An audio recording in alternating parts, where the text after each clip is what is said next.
प्रयास, ये सब देश का मूल मंत्र बन रहा है। आज हम एक ऐसी व्यवस्था बना रहे हैं जिसमें भेदभाव की कोई जगह न हो। एक ऐसा समाज बना रहे हैं जो समानता और सामाजिक न्याय की बुनियाद पर मजबूती से खड़ा हो। हम एक ऐसे भारत को उभरते देख रहे हैं जिसकी सोच और अप्रोच नई है, जिसके निर्णय प्रगतिशील हैं। साथियों, भारत की सबसे बड़ी ताकत यह है कि कैसा भी समय आए, कितना भी अंधेरा छाए, भारत अपने मूल स्वभाव को बनाए रखता है। हमारा युगों युगों का इतिहास इस बात का साक्षी है। दुनिया जब अंधकार से दौर से और गहरे दौर में थी, महिलाओं को लेकर पुरानी सोच में जकड़ी थी, तब भारत मातृशक्ति की पूजा देवी के रूप में करता था।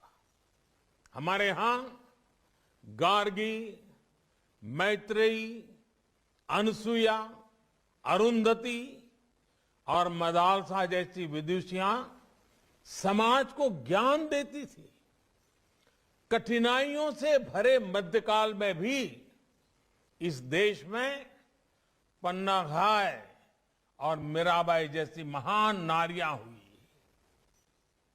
और अमृत महोत्सव में देश जिस स्वाधीनता संग्राम के इतिहास को याद कर रहा है, उसमें भी कितनी ही महिलाओं ने अपने बलिदान दिए हैं।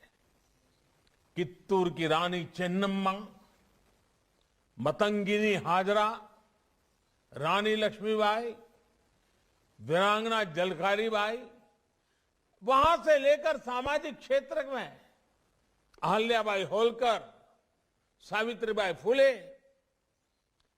इन देवियों ने भारत की पहचान बनाए रखी।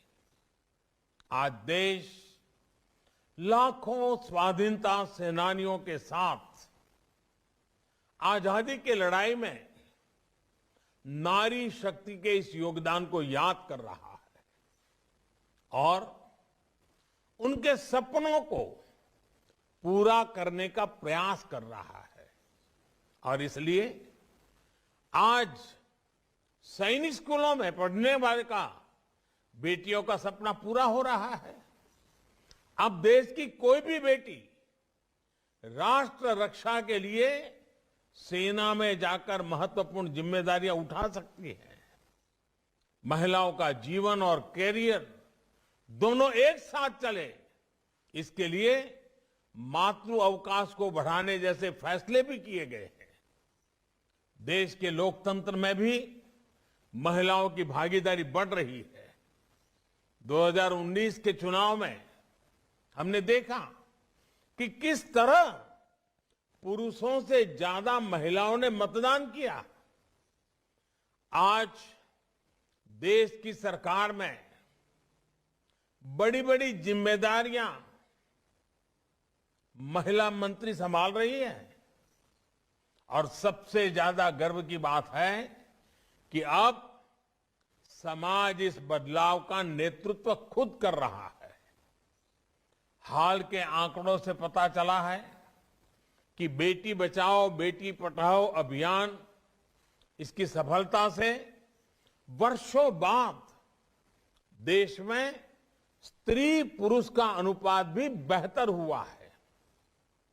ये बदलाव इस बात का स्पष्ट संकेत है कि नया भारत कैसा होगा, कितना सामर्थ्यशाली होगा,